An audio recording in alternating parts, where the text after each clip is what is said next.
Hello. Hey, how are you Nice doing? to I'm see so you. sorry And about this. that's all right. What And thank you happened? for joining us. No, thank you so We much for inviting me. actually had our own little glitch where it seems like our Zoom account was hacked. And Not not surprisingly. the person who hacked it left the time zone as Riyadh. So we assumed that it was for your benefit that How they shocking. but I'd like to welcome you and Thank you thank you so much. for joining us. For everybody who is tuning in, this is Abdullah. I'm not sure how to pronounce your last name, Alaoudh? Alaoudh, Yeah. and he's a Saudi activist and a senior fellow at Georgetown and visiting adjunct professor at George Washington University. And he's also the son of a prominent Saudi reformist Muslim scholar, Salman Al-Odeh, I pronounced that correct, Yes. who is a political prisoner. And I would like to begin by having you tell us about your father, what happened, and what's going on right now. I know he has a social media following of 14 million, and that had something to do with it. Yeah. So after MBS, the crown prince, the Saudi crown prince, ascended to power, he wanted to shut down all the public sphere, and he cracked down harder on those reformists and who have democratic agenda, who have reformist agenda, because he did not want any political reform. He wanted to sell to the West that he's a reformist in his own way. He's liberating women, but at the same time, he's putting in jail Lujain al-Hudlul and prominent feminist. He wanted to sell to the West that he's a religious reformer, but also he's putting in jail the most reformist religious people. He wanted to sell to the West that he's diversifying the Saudi economy with the economist reforms, but also at the same time he's putting in jail the brightest minds of economists in the kingdom.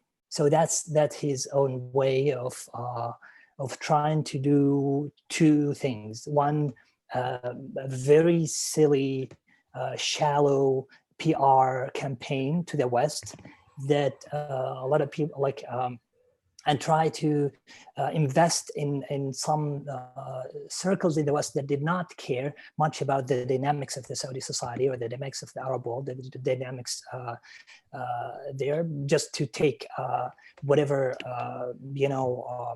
MBS says, in his own words. And second, to crack down on those who may push toward real reforms, real and deeper, more profound reforms that could change the kingdom and its future toward a more democratic country. So during this period, he was really obsessed with Twitter.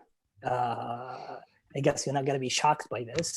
During that time, early on, he tried to infiltrate Twitter itself. And he created the bots campaigns. I guess you are familiar with this as well. Trolls, Saudi automated accounts that will attack you in whatever you say about Saudi Arabia, and they will say, they will just praise the king and do these kind of silly things on Twitter. But also they were afraid of those who are very powerful and influential on Twitter,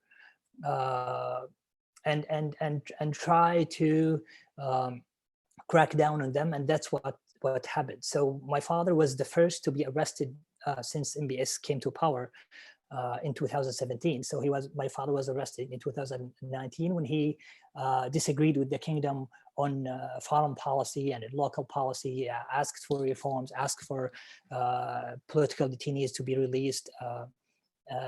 But also probably the trigger was when he tweeted that a prayer asking for reconciliation between the two countries, Qatar and Saudi Arabia, asking for peace. And probably, MBS did not take it lightly. So a few hours after that tweet, he was arrested. My uncle, when he tweeted about my father's arrest, was arrested as well. And I mean, up to now, he's arrested in solitary confinement. 17 members of my family was arrested as well. When I spoke a lot about the case, I was harassed. My passport was suspended. They asked me to go back a few times to Saudi Arabia.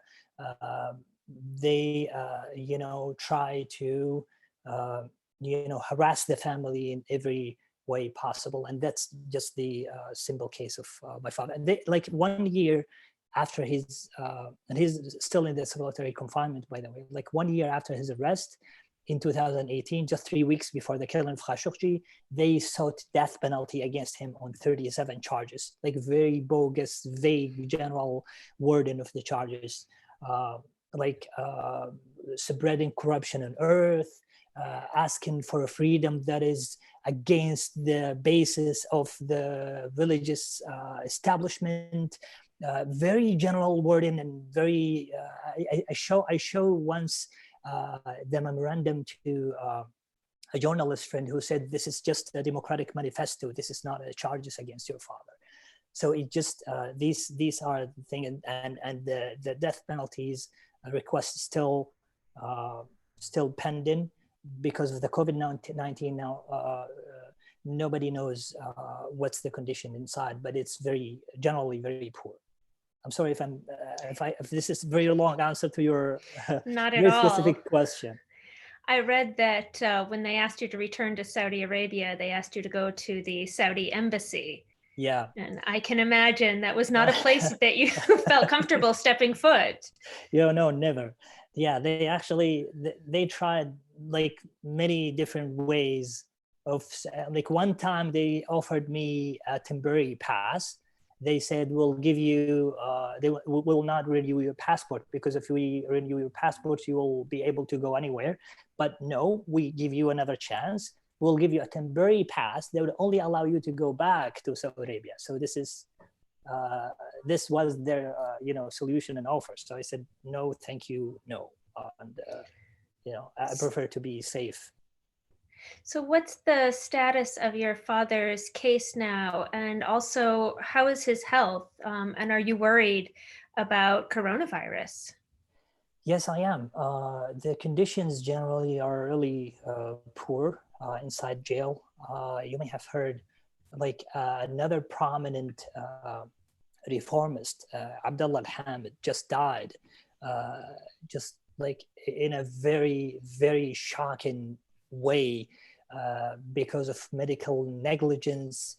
It was the conditions of Al-Hamid and his deterioration of health was ignored. He was supposed to have a heart operation 4 months ago, and that was delayed and delayed and delayed and delayed. And he was, his health was ignored.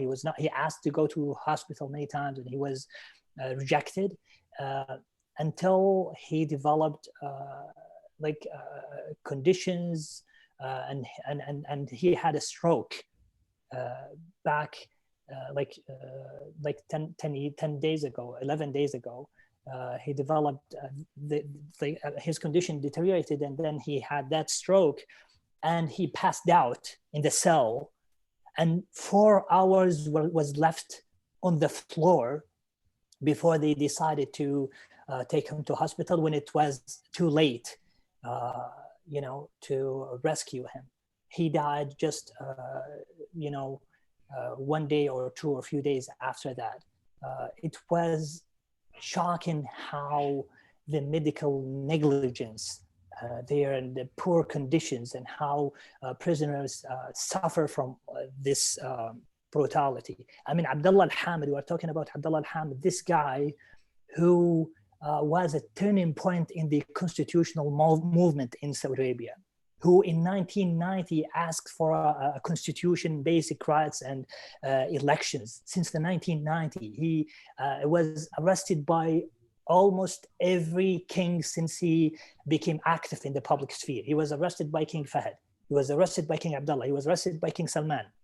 And even King Abdullah, when he first came to power, he promised that he will change, he will make reforms. And he told Abdullah al-Hamid, that guy who just died, that Abdullah al-Hamid's project is the king's project. And he said, we will adopt your reforms. We will do this, and we will change the face of Saudi Arabia toward a more democratic future. And none of this happened.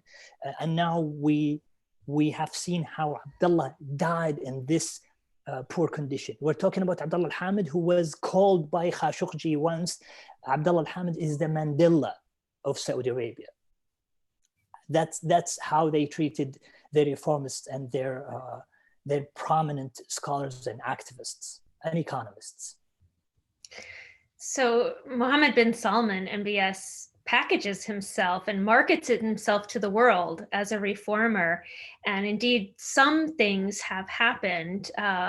Flogging was recently, they announced that it would be eliminated, and the execution of people arrested as minors.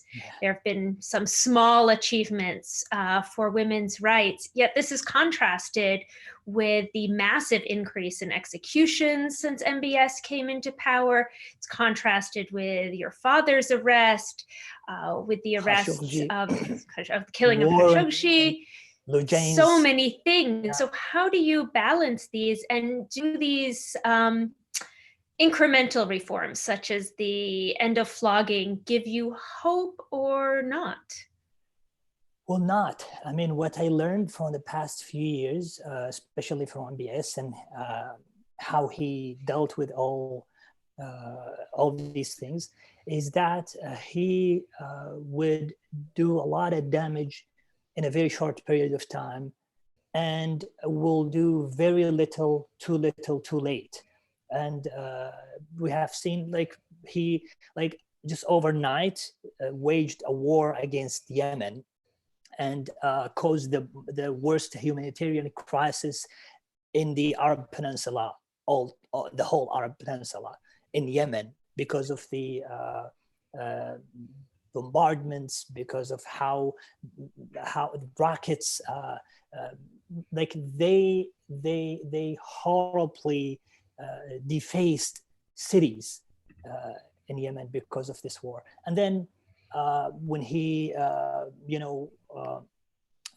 just cut the relationship with Canada over a tweet, when he arrested prominent feminists, prominent activists, prominent scholars, when he did all these things, and then sought death penalty. And then when he killed Jamal Khashoggi and they killed Jamal Khashoggi and dismembered him at the consulate in Istanbul. And then what changes could we have after all that? Nothing really concrete, just superficial things. Again, they try to sell this to the West as huge reforms. And then just one small question: who would still execute minors, for God's sake? Who in this earth would execute minors? And how would you consider this just a reform or a change? Why in the first place you think you can execute minors? This is not a reform. This is trying to be normal.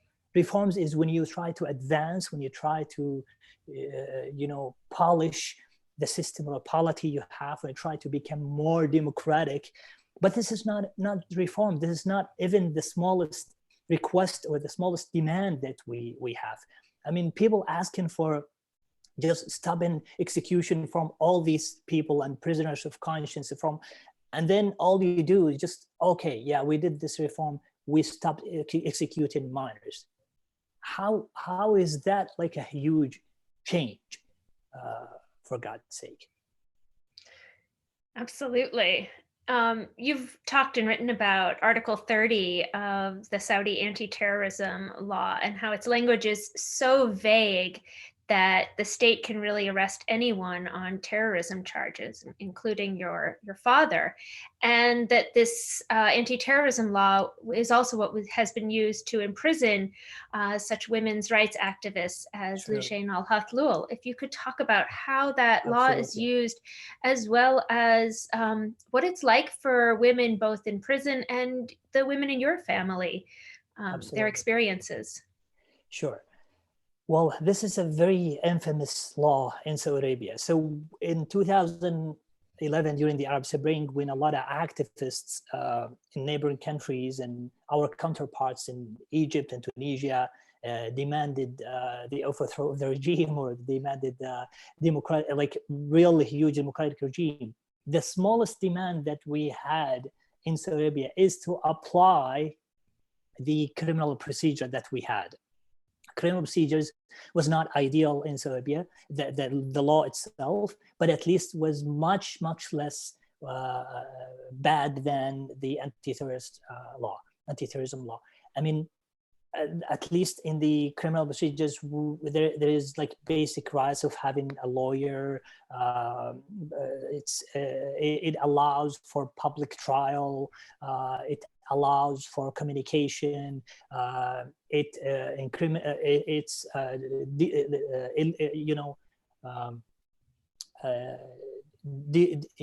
Delegitimate any kind of torture.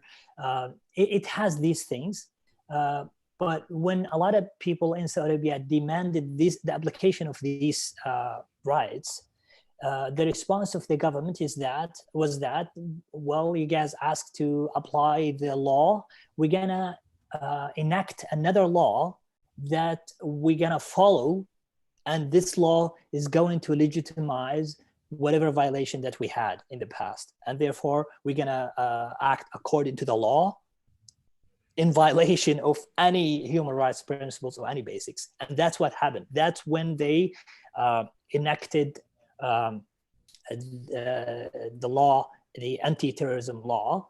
And in the anti-terrorism law, Article 3 and Article 30 and an article of the anti-cybercrime law just give this very general and vague leeway for the government to just persecute literally anybody. Like, I'll give you a quick example of the wording of that article. It says, for example, defaming the kingdom, its foreign policy, the king or the crown prince is an act of terrorism. So, and then also criticizing the kingdom and threatening its interests or its economy or its national security is an act of terrorism. And then things are used against activists in the specialized court. Protests for. So, for example, your father's call for a constitutional monarchy. And, 5 years. The language of the law that allowed the 2014 time. I think you're a little bit frozen. We're going to hope that that comes back in a moment. And in the meantime, as we wait for your picture to come back in, I want to encourage folks to go to our website to take action. Oh, and I think we have you back. Oh, partially.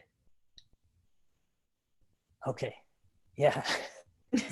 Such is life these days. No, such is life these days. Yeah. Wild times. It gave me a moment to encourage folks to go to the website, to our Saudi section. Yeah. But I was saying, absolutely, like your father's call for a constitutional monarchy being an act of terrorism. Can be easily classified an act of terrorism, and that's what happened. Like, this is one of the charges against him, and they classified it as corrupting earth, seeking to change, demanding to change the regime. because, you know, he demanded a democratic system that's demanding to change the regime, and therefore it's an act of terrorism. And the other preposterous example is the example of the two prominent feminists, Maysa Al-Amoudi and Lujain Al-Hudlul, in 2014. So Lujain and Maysa, they tried to cross the border from UAE to Saudi Arabia, driving their own cars, and they had their own driving license from Abu Dhabi, and tried to cross the border. At that time, they were arrested, and then they were transferred to the terrorism court, and they were tried under the terrorism law. So just imagine defying the ban on women to drive is an act of terrorism. That's how preposterous the definition of terrorism is in Saudi Arabia. So bringing us up to this current moment, what's the COVID-19 situation like in Saudi Arabia right now?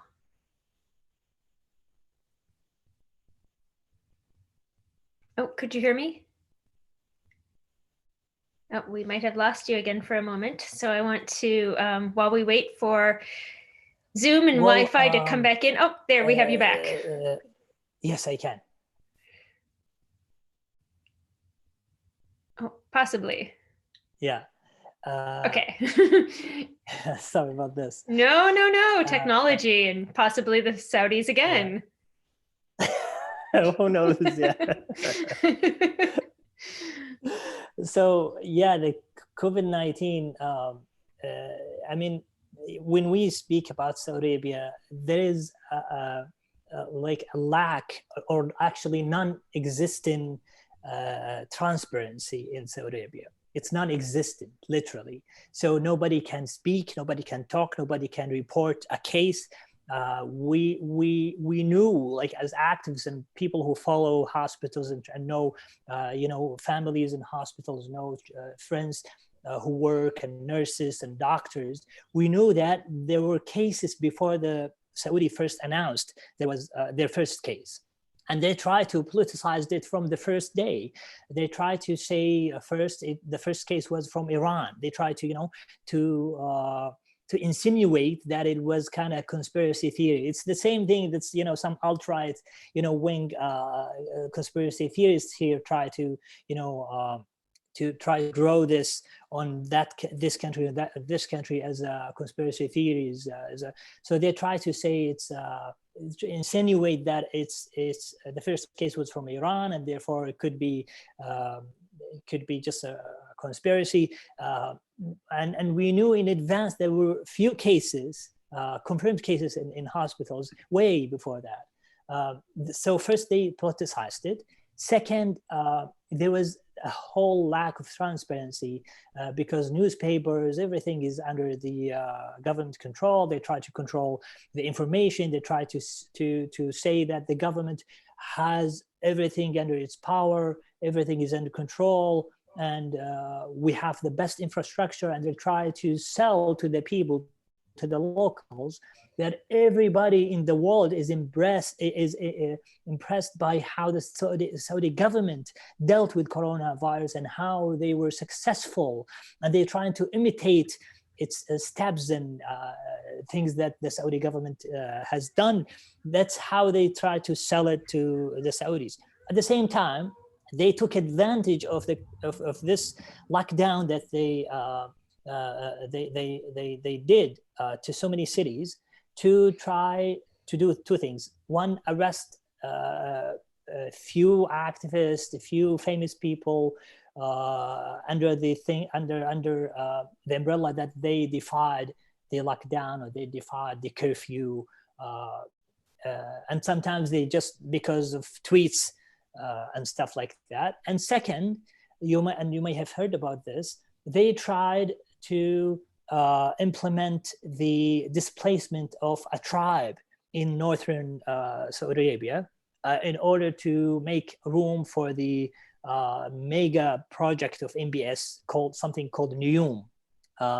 futuristic city that should be filled with robots and computers, technology and all, but at the same time is going to be built on the blood of the tribes that like for centuries lived there, and they try to displace the Huwaitati tribe, and when one activist from the tribe in the Huwaitat region defied and refused and rejected the offer from the government to leave his home, he was killed inside his house.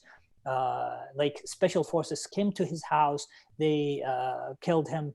In a few days, they released his body and corpus to his family. So they also took advantage of the lockdown of the COVID-19 to do such a campaign again, to politicize it, and try to also present themselves to the international theater as a legitimate government when they did the summit, the virtual summit of the G20 emergency summit on COVID-19. So speaking of, we have the larger G20 summit coming up in November, and we at CODEPINK are campaigning to have various entities, countries, businesses, and so on drop out of it. And we are specifically working right now on having women who are part of the W20, a subgroup that advises the G20 on gender equality and women's economic empowerment. We've been specifically asking them to drop out, and thanks to the incredible work of the organization Freedom Forward, who we're partners with, we have this huge coalition that they formed. We have gotten the one person already so far, Lyric Thompson of the International Center for Research on Women, to refuse to attend. And we'd like to encourage folks watching to go to codepink.org/Saudi W20, and you can contact the rest of the women in the W20 and ask them not to attend either. I had no idea about the displacement, though. I'm not surprised at all. And we have been following these massive plans, entertainment plans. There was Winter at Tantora with all kinds of mega artists like Rod Stewart. So we followed that closely. And there was one artist who dropped out, and including Rod Stewart did so as well, silently. Disappeared from the list. So there is some movement on this, along with these another very current issue. Also, Nicki Minaj is the big one. Yes. And maybe at some point she will tweet at the W20 women and ask them not to attend. Hint, hint. But coming back to current things that are happening, how is the plunging price of oil right now affecting the Saudi economy and government? Well, just like 2 days ago, the Minister of Economy just announced that there will be further austerity measures be taken by the government, and he said you guys should buckle up for a new hardship that we all gonna face, and it's gonna be different this time. It may take longer, but we are ready for this.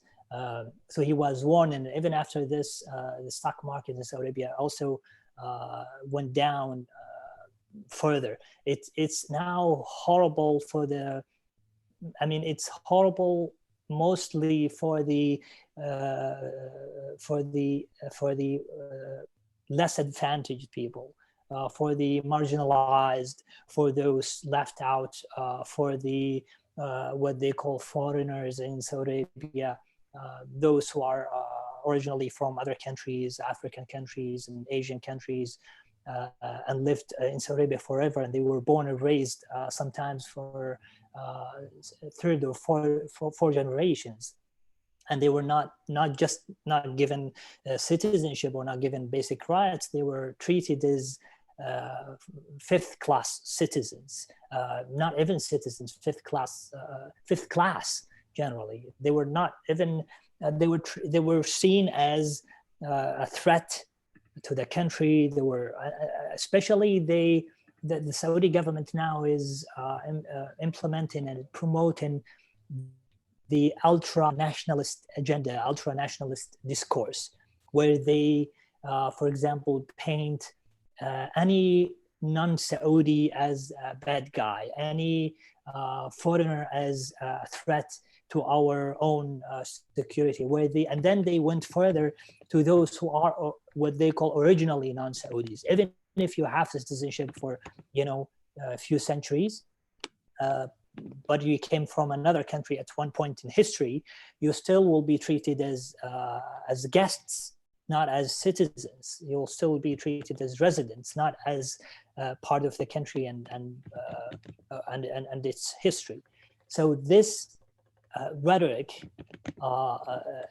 kind of antagonize different segments of the Saudi society. And one example is the example of the Barmawiya, the guys from Burma, who lived there's like a whole neighborhood, for example, in Mecca and in so many cities throughout Saudi Arabia. There is like a whole neighborhood in Mecca called Al-Barmawiya, Hay Al-Barmawiya, the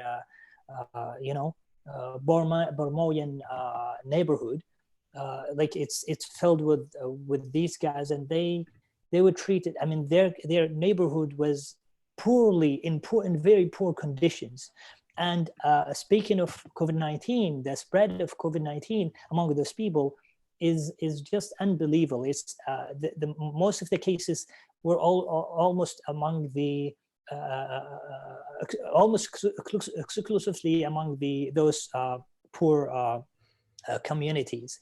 So how they were treated, how they were dealt with, how they were seen and portrayed in the Saudi media, the Saudi government, in Twitter, that were controlled by the Saudi government and their propagandists, is just unbelievable, and very, very racist in one way, also inhumane to treat people like this. It's amazing how the government can remain, how MBS can hold on to his power. If you could talk about, if you know of any, the inner conflicts within the royal family. So many of his relatives, so many royals, must hate MBS for throwing them in jail, for shaking them down for their money. Do you really think he has the king position sewn up, or might there be some palace intrigues? Well, it's possible. Also, the palace intrigue is still possible. You never know. The Saudi government, since the very foundation of the contemporary Saudi Arabia in the 1932, was ruled by what once Khashoggi called the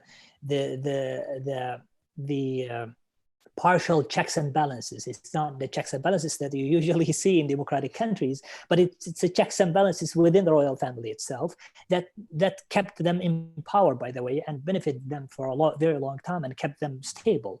And also prevented them from internal conflicts and internal issues for a very long time, because, for example, the Ministry of Interior was and is still by the branch of Naif, and then the Ministry of Defense was controlled by the branch of Sultan, and then now Salman, of course, everything, but and the National Guard was controlled by King Abdullah and his son Mit'ab, and Mit'ab built the whole National Guard for a very long time, and he had that personal connection with almost every part of the National Guard, and then also you have the provinces and how they were kind of balanced at that time among the royals themselves.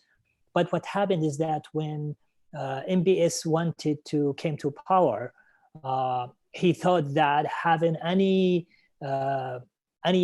cousin who may aspire to the throne can be a threat to his future, and therefore he cracked down on his own royal family. He stripped Mit'ab from his post as head of the National Guard.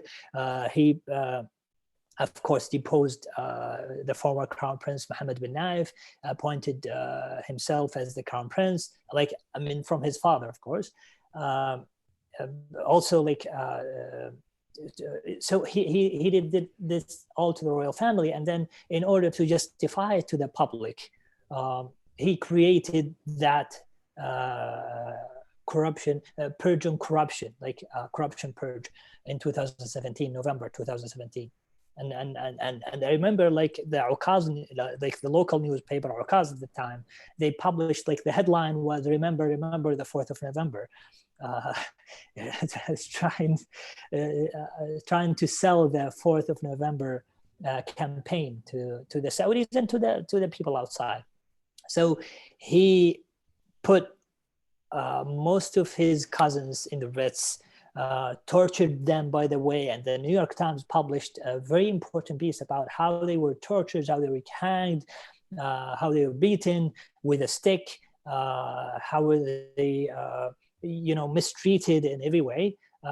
And still, Turki bin Abdullah, the son of the king and the former governor of Riyadh, is still in higher prison.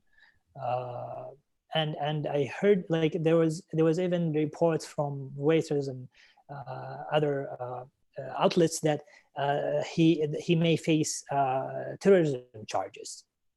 So it's possible that these things escalate. And then the final development against the royal family was 2 months ago, when MBS decided to take on Mohammed bin Naif, the former crown prince, the former minister of interior, and his uncle Ahmed bin Abdulaziz, and put them in jail, and they are still in jail, Ahmed bin Abdulaziz.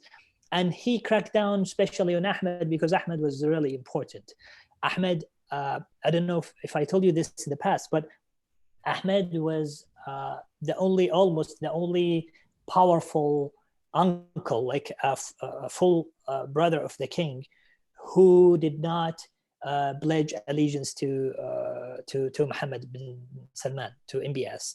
He did not recognize MBS as the crown prince. Even in his room, in his palace, Ahmed did not have you usually have the pictures of the king and the crown prince. He did not have these pictures. It was symbolic. I mean, we as Saudis, know these kind of symbols because they tell you something. They tell you a position of the guy. So he did not have that. And then when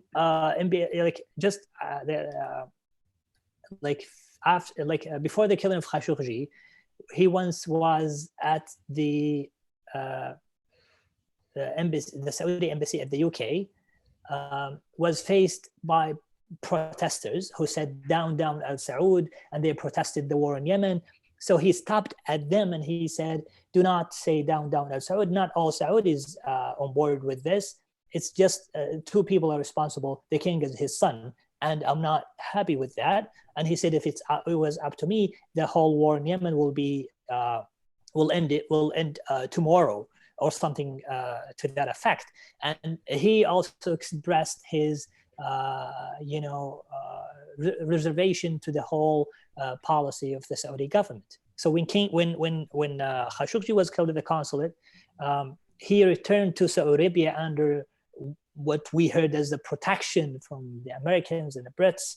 But he was arrested a few months nonetheless, because Ahmed was, if there was any alternative, huge and powerful alternative to MBS, it would have been Ahmed and Mohammed bin Naif. And I think they still pose, because Ahmed is the last guy who can be, according to the consensus of the family, the king.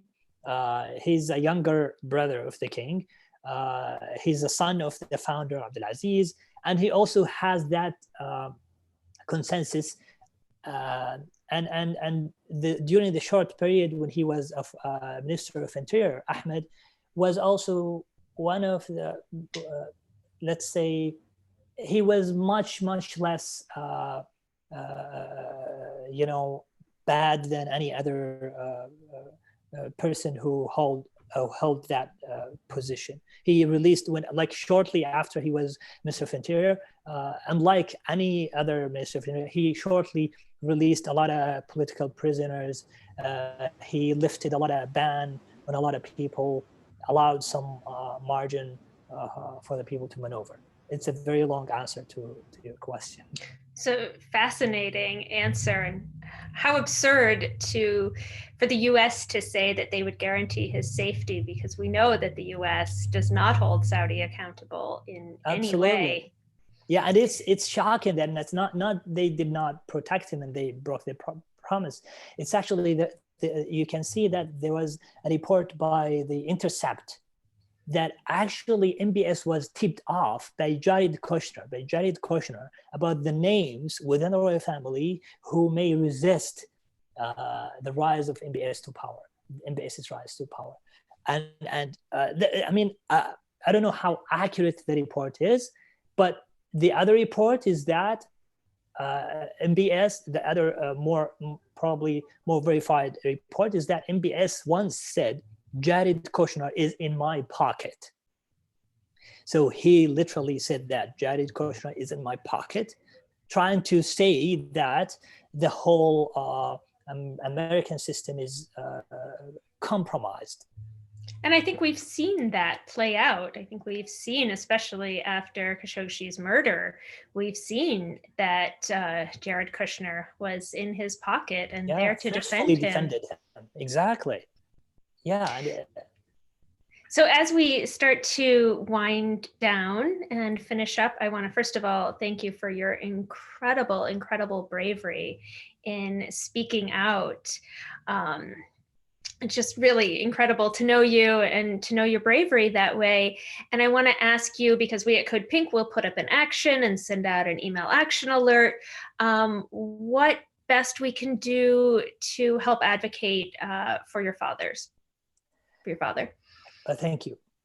Well, first of all, thank you again for hosting me, for all the courage you guys have, for all the things that you do and you did in the past. I've been following you for some time, and I've seen how you guys stood up and how you guys, did all the great things that you did. I think one important thing is things like this, the media trying to spread the word, because MBS and authoritarians generally fear awareness, because here in the US, you have that liberties, you have that, margin, you have that independent voices, you have civil society institutions like yours, you have people who push back, who try to, change and try to spread awareness that we did not have in Saudi Arabia. So they fear that spread of the word can bring awareness and therefore bring pressure and more pressure on the Saudi government. They fear the public and their awareness and how they pressure the decision makers here, and how they pressure Congress, and how they pressure the administration, and may shape the next administration and its foreign policy towards Saudi Arabia. So they fear that a lot. So that's why it's very important to still think loudly, to publish, to speak up, to do campaigns. And secondly, campaigns and activism generally. Campaigns like the things that you mentioned, the pressure on companies, on politicians to boycott, to pressure the Saudi government to release prisoners, to also talk to the decision makers here, to Congress, legislators, about the Saudis in prison, brave Saudis in prison, and also like American Saudis in jails. I don't know if you know, like there are two cases of like both friends of mine who have dual citizenship, American citizenship and Saudi citizenship. One of them is a physician and activist from the Shia minority in Saudi Arabia called Badr al-Ibrahim. And he was arrested in April 2019, and now it's the turn of 1 year. We completed that 1 year like after he was arrested, and nothing happened. The other guy is Salah al-Haidar, also arrested around the same time in April 2019, and he's still in jail. Both of these guys are brave. They have done nothing except tweeting, writing, or doing podcasts. Just imagine this can be incriminating in a country like Saudi Arabia. So I think bringing awareness to all these cases, trying to spread the word about the prisons in Saudi Arabia, the conditions there, is very important. Also pressuring decision makers.